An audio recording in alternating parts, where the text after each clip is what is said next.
Tell me the story of Gordon Well, we would Bradley. take the milk cans out of the water cooler early in the morning because he usually came along about 7 o'clock, and we would set the cans on a loading dock that was just set on cement blocks and with some planks on the top. And this particular morning, Gord was coming in. There'd been a little wet snow and it was slippery. So as he approached the loading dock, the front wheels of the milk truck locked. The truck slid sideways, hit the loading dock, spilled all the milk cans off on the ground. The lids flew off, and that was the end of that day's milk. And there was cars were most people had cars by that time. So we traveled there by car, and but I was talking about my summer holidays there with one of my cousins. They had a lot, like every mixed farm, a lot of chickens running around. So the yard was covered with chickens and chicken manure. And one of our pastimes was rolling tires in the yard. And of course the tires were picking up the chicken manure, and our hands were picking up the chicken manure. And so it was chicken manure haven.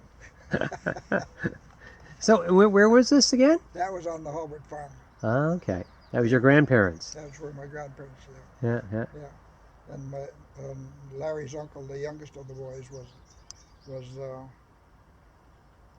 he was farming there with his dad before he was married, and like I was saying, one of my summer jobs was they had one of the first railroad tired tractors, and if at harvest time they would use horses on the binder up until noon. When it got hotter, got warmer, and the horses were tired, and they'd put the horses away for the afternoon, put the tractor on the binder, and I got to drive the tractor when we were Ah. binding grain. And how old would you have been? A teenager? I don't know. Like I was talking about the tractor that you took a picture of there came here in 1940, and I would only be 11 years old at that time. So I was probably back in Grandpa's days, probably only 8 or 9, and so that was. But driving a tractor in those days was a big deal for a farm boy. Yeah. So you were working there, or was that a visit? Did you go? That was just summer holidays. Summer holidays. Yeah. So you spent the whole summer there, or just a couple of weeks? 2 or 3 weeks, yeah. Yeah, I had one cousin that we always went there together at the same time, and so there was 2 of us kids to play together, and between rolling tires in the yard and yeah. Now, for Christmas holidays or any holidays, would you go there? Not holidays, but we always went to Grandma Halbert's for Christmas dinner on Christmas Day, and all the cousins then would be there for that occasion. So it was always. And how many people would be that be? Well, Grandma and Grandpa had 2 boys and 2 girls, 3 boys and 2 girls. Yeah,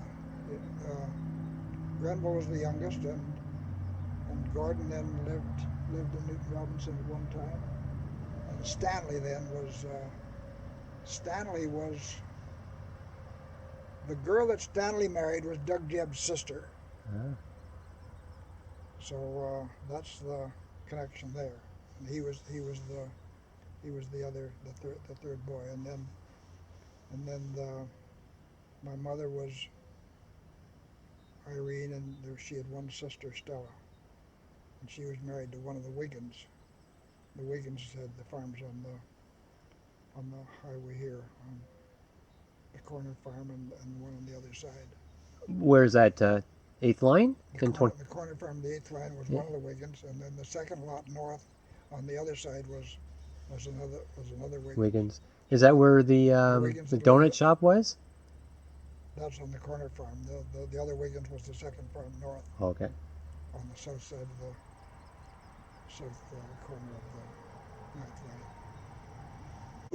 We one a neighbor on the ninth side. It wasn't Vernon's. It was Vernon's brother. Had one of the first Fordson tractors, and I remember one occasion he was driving his Fordson tractor through onto our farm to borrow a piece of machinery, and he had to cross a little ditch, and it usually had a bit of water in it. And this particular day, crossing that ditch, the Fordson dug in and was stuck in the creek. Elgin, okay. Elgin. Yeah, he owned this Fordson tractor that got stuck in the ditch. So I don't know whether How'd it you took get it horses out? to pull him out. I remember the occasion. I don't remember the end result.